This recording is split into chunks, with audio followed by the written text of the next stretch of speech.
If you're anything like me, you're always hunting for stories that make your skin crawl, in the best way. That's why I have to tell you about Grimly. Every week, they dig into the unholy, the unsolved, and the deeply unsettling. From chilling true crime to eerie tales that blur the line between fact and folklore.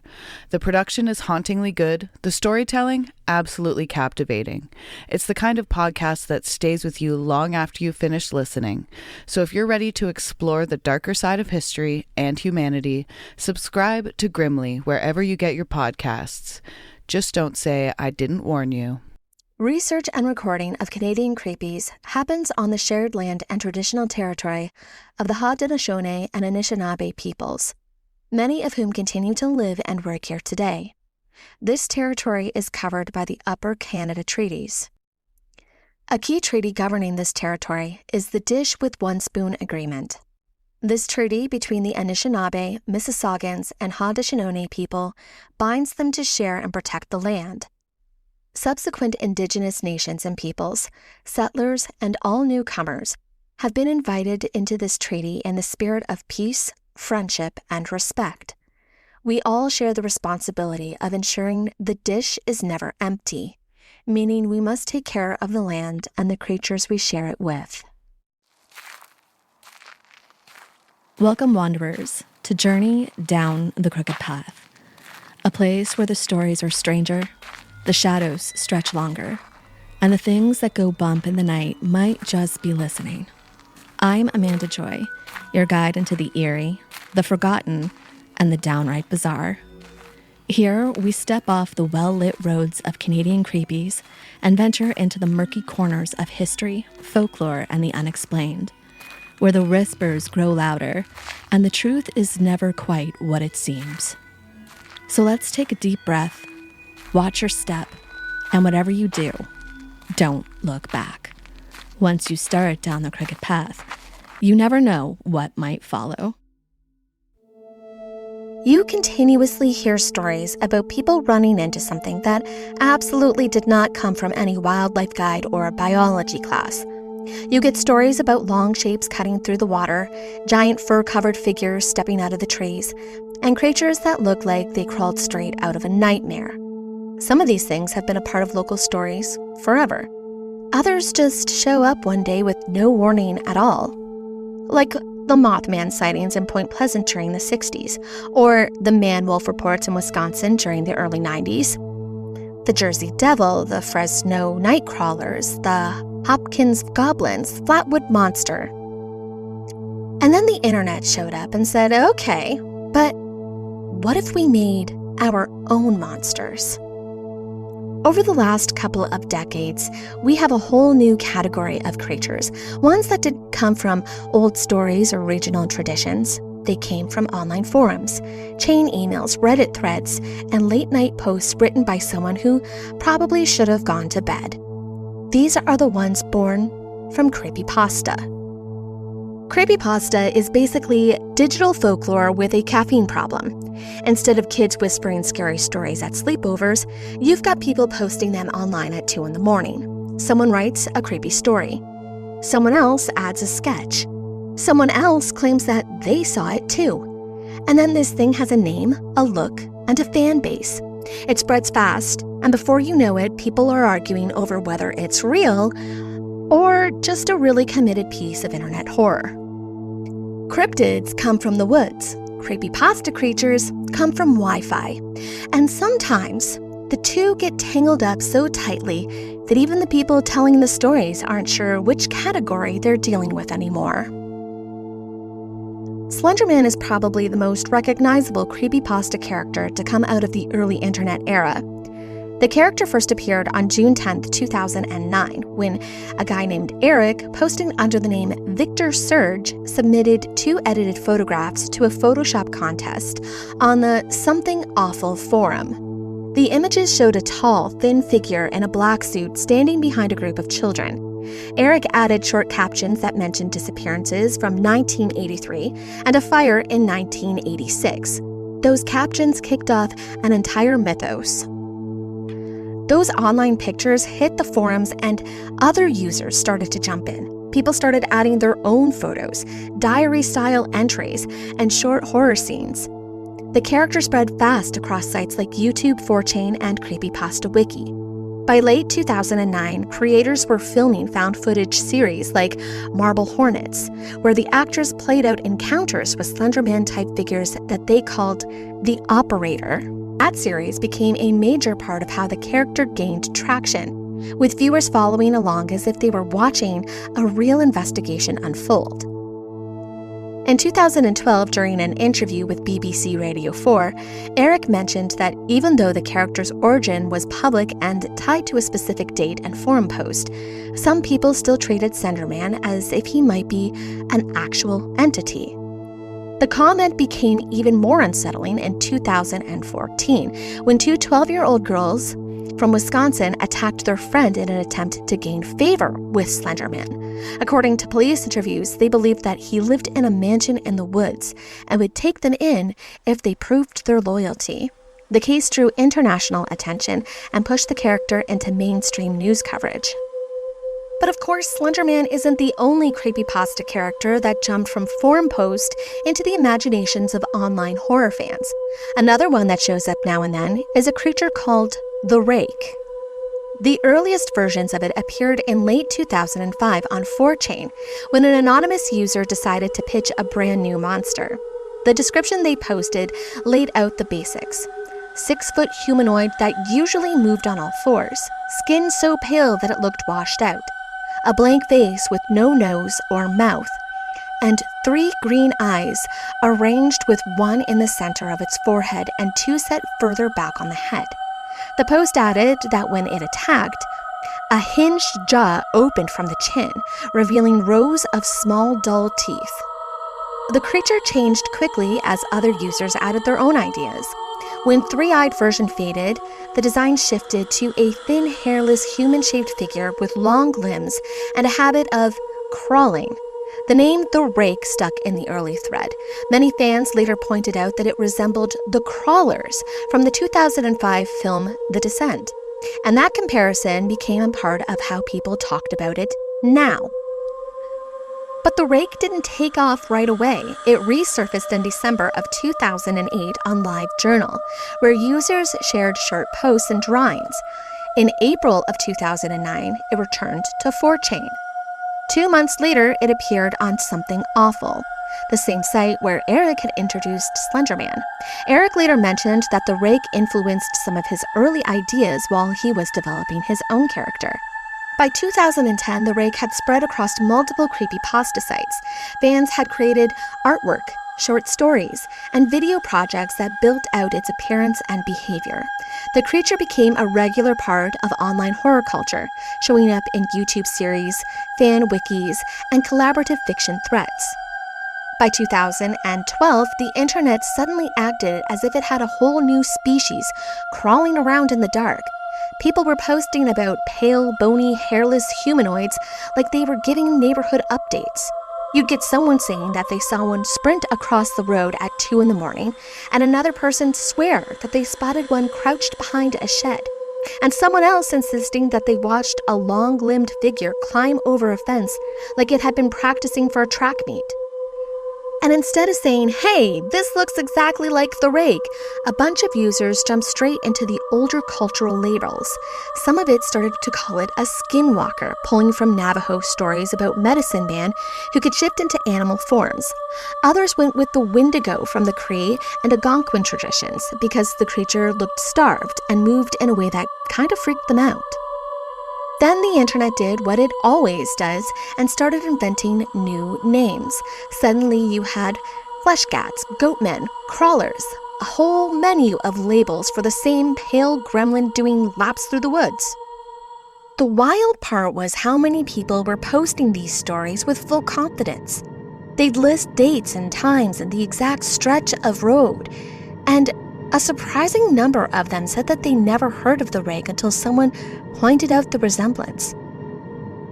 Some users argued that the original Rake description accidentally matched something people were already running into. Others said that the character spread so widely online that it shaped what people believed they saw without them even realizing it. This brings us to today's story. It's about this guy named Don Herbert. Don is from Hay River in the Northwest Territories. He's a miner, the kind who works 2 weeks on, 2 weeks off, and spends most of his life bouncing between the mine and his place in the south shore of Great Slave Lake. He's used to long drives, long nights, and wildlife popping out of nowhere.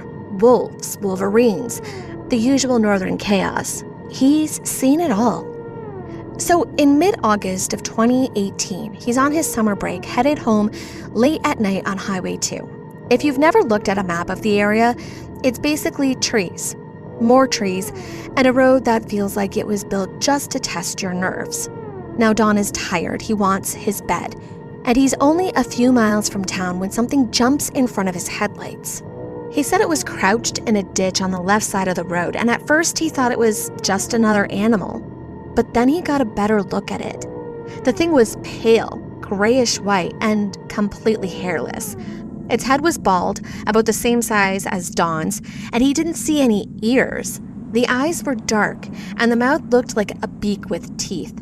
Not a cute bird beak, and nope, absolutely not kind of beak. The limbs were long and thin, and the feet were hidden in the grass. Don has been driving this highway for years, and he's never seen anything like this before. And what makes things even worse is this creature turns and looks right at him. He said it gave off this vibe like it understood exactly what it was looking at. Then it pulls in its front legs, shows those beak teeth, and launched itself towards the truck hard enough to kick up dust. Instead of slamming into the side of the truck, it changed directions at the last second and starts running alongside of him. Don said that it kept pace like it was nothing. That was the moment he decided he was done with the entire situation. He floored it and didn't slow down until he hit town, leaving whatever it was back in the dark. That night after the highway, Don was rattled for weeks. He spent the next few months trying to figure out what exactly it was that he had seen, and he did it quietly because a part of him was convinced that he'd run into something that he didn't want to name out loud. He kept digging through every creature report that he could find, hoping something would match what he had seen. But nothing did. After that night, the rest of the week, he couldn't bring himself to go back to the spot where he had seen the creature, not even in the day. He said that the idea alone made his stomach drop.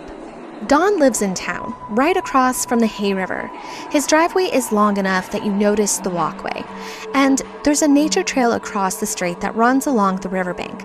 Behind his house, there's another patch of green space. Basically, he's surrounded by places where, if something wanted to be hiding, it definitely could. A couple of days after this encounter on the highway, he takes his garbage out after dark. There's a street lamp across the road, so it wasn't pitch black, but he said the nerves kind of kicked in the second he stepped outside. The closer he got to the end of the driveway, the worse that nervous feeling got.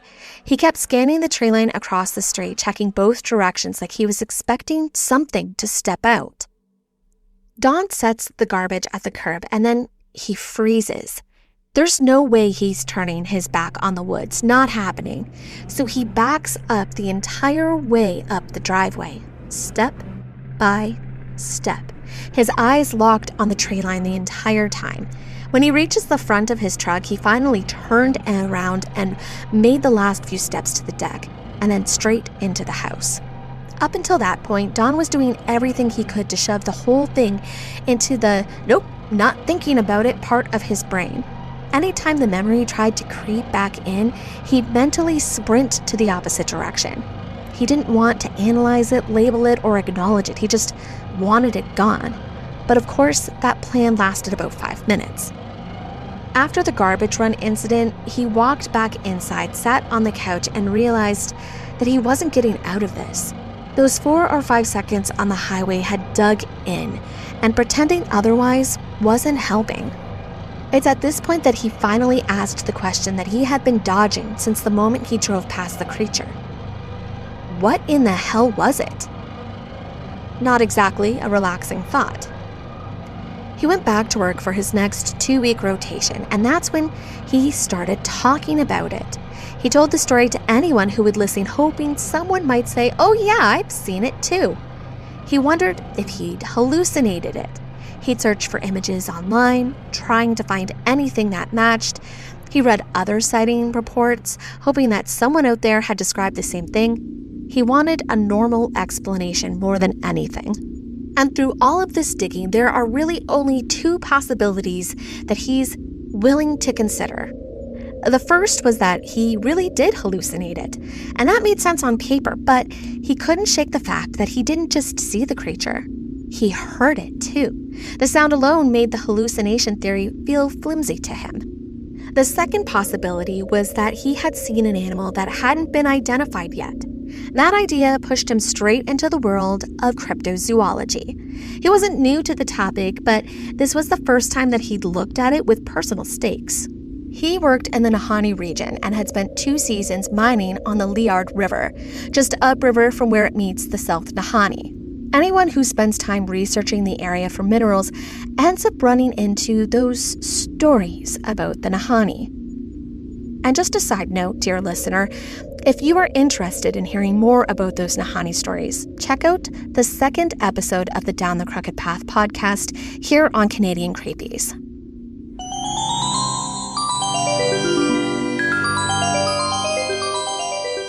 You. Still haunting the same old fast fashion? Time to dig up something better with Back from the Dead Goods, a Canadian small business where forgotten threads get a second life and sustainability meets spooky. This isn't just upcycled clothing, it's resurrected fashion with an eerie edge. Handpicked, reworked, and revived, every piece is as unique as a ghost story whispered at midnight. And because you're a part of the Canadian Creepies family, you get an exclusive deal. Use code Canadian Creepies at checkout for 10% off. Find them lurking on Instagram, Etsy, and Poshmark. Links are in the episode description. Give your wardrobe a second chance at life, if you dare. Looking for your next obsession? The Creators Collective Podcasts is your gateway to the dark, the chilling, and the downright fascinating. We're a community of independent podcasts with one goal: to share the best in true crime, paranormal tales, folklore, and unexplained mysteries. Whether you crave cold cases that won't stay closed, haunted histories that refuse to be forgotten, or stories that make you sleep with the lights on, there's a show waiting for you in the collective. And when you join us, you're not just listening to one podcast. You're stepping into a world of creators who love this stuff as much as you do. Check out the Creators Collective today. Follow the link in our show notes to discover your next favorite podcast. We'll be waiting for you. Let's take a moment during this break to talk about something that matters. Something that doesn't get to be background noise. The Anishinaabe-Moan word, Ni-ki-na-gana, means we are all related, and we are. But relationship isn't just about words, it's about responsibility. Canadian author Naomi Klein once said, "It is not enough to say that we live on Indigenous land. We have to act as if we do." And one way to do that is by supporting Pay Your Rent, a grassroots mutual aid initiative that offers direct material support to Indigenous organizers across this land. It's not charity, it's rent. For those of us who aren't Indigenous to this place, it's a way to show up differently, to redistribute some of what's been taken. The Pay Your Rent Fund started as a one-time request for help in 2018 and grew into a nonprofit called Ni-ki-na-gana. Your monthly or one-time donation can help provide food, hygiene supplies, housing support, and resources for Indigenous-led resistance and community care. So if you've ever said, "We're all related," ask yourself, are you being a good relative? Visit payyourrent.ca and find out more about how you can be part of something better. Now, back to this case.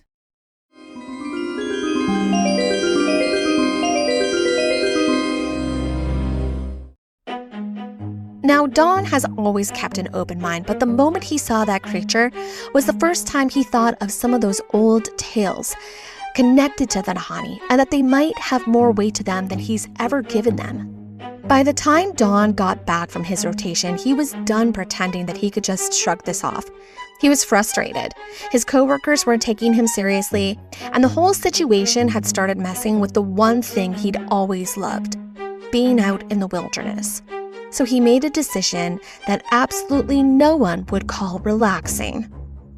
He was going to find the creature, and if he had the chance, he was going to kill it. He flies home on September 4th, 2018, and lands just after 8 p.m. His friend Tim, the first person that he'd ever told about the encounter, gives him a ride home. Tim has hunted, trapped, lived off the land, the whole deal. If anyone is going to say, "Yep, I've seen that too," it was him. But even Tim doesn't have an answer for what Don had seen. Tim drops him off and wishes him luck, and then heads home to his own family. They live about 10 minutes south of town, right in the direction of the sighting. They also have a cottage along Hay River near Alberta Northwest Territory border, so they're constantly driving that stretch of highway. Tim knew exactly where Don was going the second he stepped out of his truck. So Don, he doesn't even bother unpacking. He tosses his bags into the door, turns around, jumps into his truck, and heads straight for the spot where everything happened. At this point, the creature was all that he could think about. He said it felt like an obsession. Honestly, it kind of sounds like it. See, Don is curious about one thing. He needs to know, did it leave tracks? If it did, that meant that the creature was real. If it didn't, he was terrified of what that meant for him. By this point, it had been several weeks since the encounter, and it had rained while he was at work. He knew the odds weren't great, but he couldn't wait another minute. He said it felt like his sanity hinged on finding even one track. Don can see the exact spot where it happened. There's skid marks in the dirt exactly where he expected it to be. He pulled over about 20 feet away, got out with his phone recording, and scanned the area. He refused to step off the pavement. He got what he needed, jumped back into the truck, and tore off to Tim's place. He shows up at Tim's house like a man on a mission. Tim had just gotten home after 2 weeks away, but he still grabbed his coat and went with Don back to the site. Tim looks at the tracks, and it resembles a goat track, which doesn't make sense because goats aren't exactly roaming the Northwest Territories. But the track was fairly old, and he couldn't say for sure. With Tim there, Don finally worked up the nerve to step off the pavement and check out the ditch. He can see signs that something had moved through there. It's faint, but it was still visible. He follows the path towards the shoulder, and he finds more tracks. By this point, the light is starting to fade fast, so they didn't stay long, and Don drops Tim back off at his place and drives home. The next morning, Don is sitting there with his coffee, and he decides he's officially entering his cryptid era. He joked that he was becoming an amateur cryptozoologist, but he meant business. He wanted to approach this like a proper investigation and let the experts sort out whatever it was that he had found. Finding the track the night before convinced him that he wasn't dealing with a hallucination. His anger shifted into full-blown fascination, and he made up his mind. He was going to prove that this creature existed. Don starts his search with an abandoned gravel pit about a mile from where he had seen the creature. The place was always covered in animal tracks, so he figured if anything weird was hanging around, it might leave a print or two there. For almost 2 weeks, he checked the site every morning. On the 12th day, he found something. 2 sets of strange tracks in the frost. He thought they looked like a mother and a younger one traveling. The idea hit him hard. If there was a young one nearby that night of the encounter, it might explain why the creature reacted the way it did on the highway. He kept going. He searched the woods near the encounter site, sticking to the side of the highway closest to the river. The creature was hairless, so he figured it might hibernate in winter, which meant it needed a den. While he was searching, he found more of those strange prints. A lot of them showed up near wolf tracks, and he took that as a sign that the creature might be scavenging leftovers from predators. Then on September 17th, he discovers something that makes him stop. It's the outlet of an old drainage culvert, and someone, or something, had covered the entrance with fresh vegetation. He thought it might be the den, so he set up game cameras and waited. When the cameras didn't catch anything, he crawled in himself. The culvert was empty and surprisingly clean. But he doesn't stop there. He took photos of the tracks that he found and showed them to experienced trackers that he knew personally. None of them could identify the prints. He sent the photos to the Alliance of Natural History Museums of Canada, and they forwarded those to several biologists. But nobody had an answer. However, those same images would later be sent to 2 expert trackers, including a well-known Canadian hunter who has preferred to stay anonymous. Both of them have said that 3 of the photos were too faint to identify, but one of the photos was definitely a wolf print. When asked to sketch the creature, Don didn't even try. Instead, he sent over an illustration by a DeviantArt artist named Demon Girl 99, saying that it was the closest thing he had found to what he saw. Demon Girl 99 said that her drawing was based on another DeviantArt piece by Cryptid, who created a creature that he called the Fisherman. That design had long limbs and a crawling posture. Cryptid described the fisherman as a humanoid entity that lives near water and shows up to specific people or small groups. According to his description, no one ever sees it clearly in full light. It is described as having a lanky body, always moving on all fours, with long limbs and an unsettling coordination. Don, however, said that the resemblance was close enough to make his stomach flip. Furthermore, Don isn't the only Canadian who had a run-in with something crawling around in the woods. Back in 2012, a Redditor user named TossO posted about his own encounter in a national park somewhere in Newfoundland. He didn't name the park, but he gave enough details that you could practically picture the place. A barren valley, moonlight, quiet enough that every sound feels like it's aimed directly at you. He was driving through the valley one night in the summer of 2010 when he saw something moving fast towards the road. He described it as large, stocky, a humanoid crawling figure on all fours, naked and completely hairless. The skin was this sickly white with a greasy shine, the kind of description that makes you want to wash your hands just after reading it. As he got closer, he said the face looked rubbery, twisted like it was in mid-scream or mid-rage, with black eyes catching the moonlight.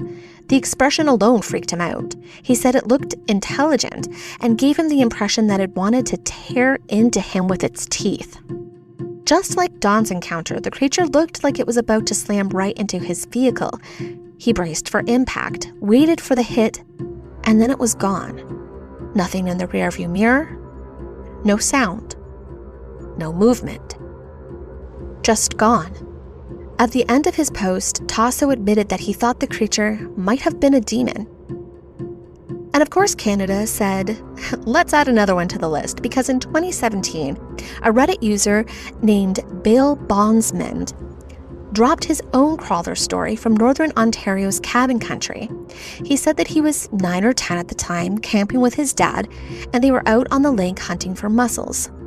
Picture a quiet lake, trees packed tight around the shoreline, and then suddenly this kid spots something moving where nothing should be moving.